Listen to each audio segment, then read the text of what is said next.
कभी ध्यान दिया है, कुछ लोग भीड़ में भी शांत रहते हैं। वे ज्यादा बोलते नहीं, पर जब बोलते हैं तो हर शब्द सीधा दिल के भीतर उतर जाता है। उनकी खामोशी में एक गहराई होती है, एक रहस्य जिसे समझना हर किसी के बस की बात नहीं।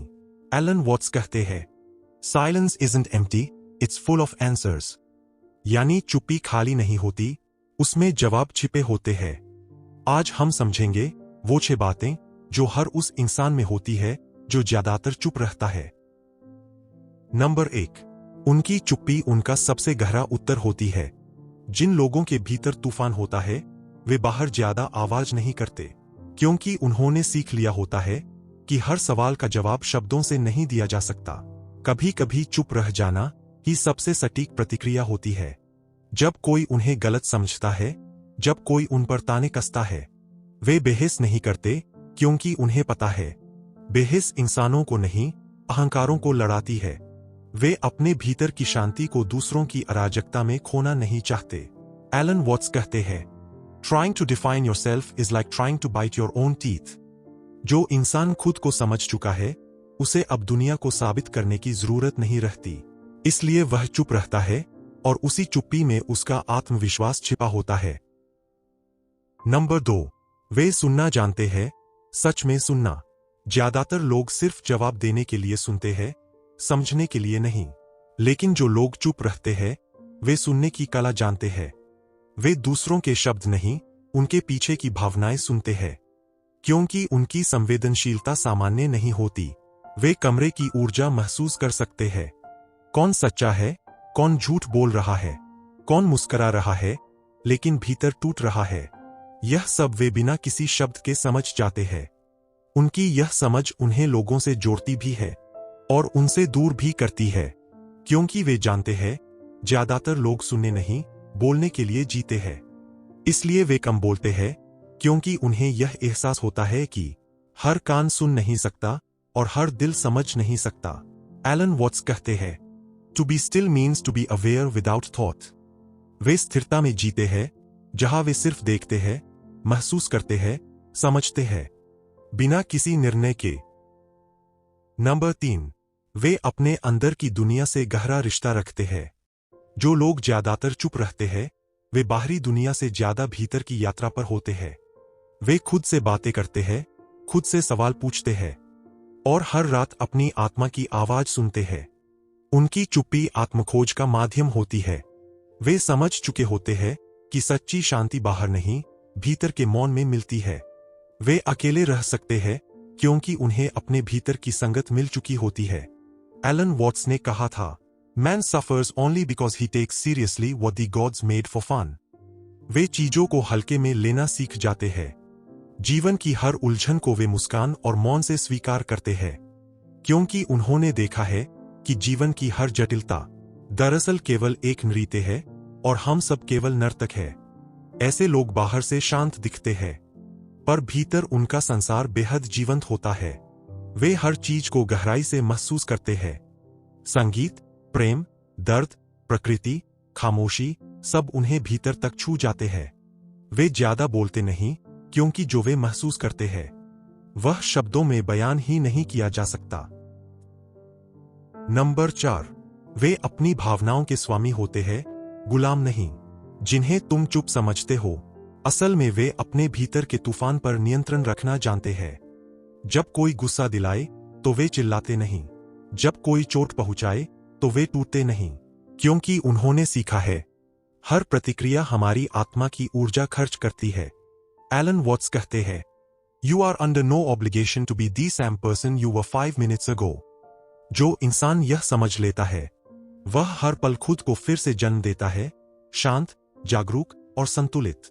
चुप लोग अपनी भावनाओं को दबाते नहीं, वे उन्हें देखते हैं जैसे कोई झील अपनी सतह पर पड़ते लहरों को देखती है। वे जानते हैं कि गुस्सा, दुर्हक, जलन, ये सब अस्थायी है। अगर तुम इन्हें समझो तो ये तुम्हें सिखाते हैं, अगर तुम इनमें खो जाओ तो ये तुम्हें तोड़ देते हैं। इसलिए वे भीतर ही भीतर एक साधना करते हैं, जहां भावनाएं आती है, जाती है, पर उनका केंद्र अडिग रहता है।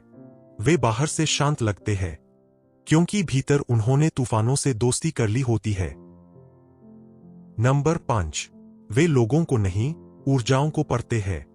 कभी ऐसे इंसान से मिले हो जो कुछ बोले बिना तुम्हारा सारा मन पढ़ ले।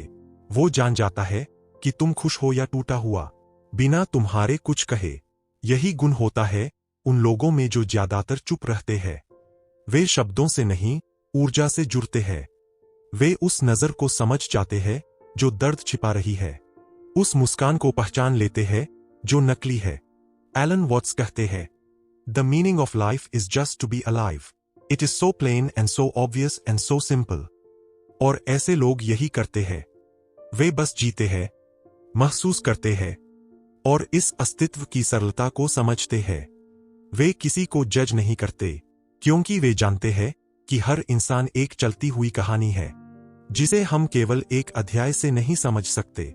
इसलिए जब बाकी दुनिया दिखावे में उलझी होती है, वे सच्चाई की तरंगों को पकड़ते हैं।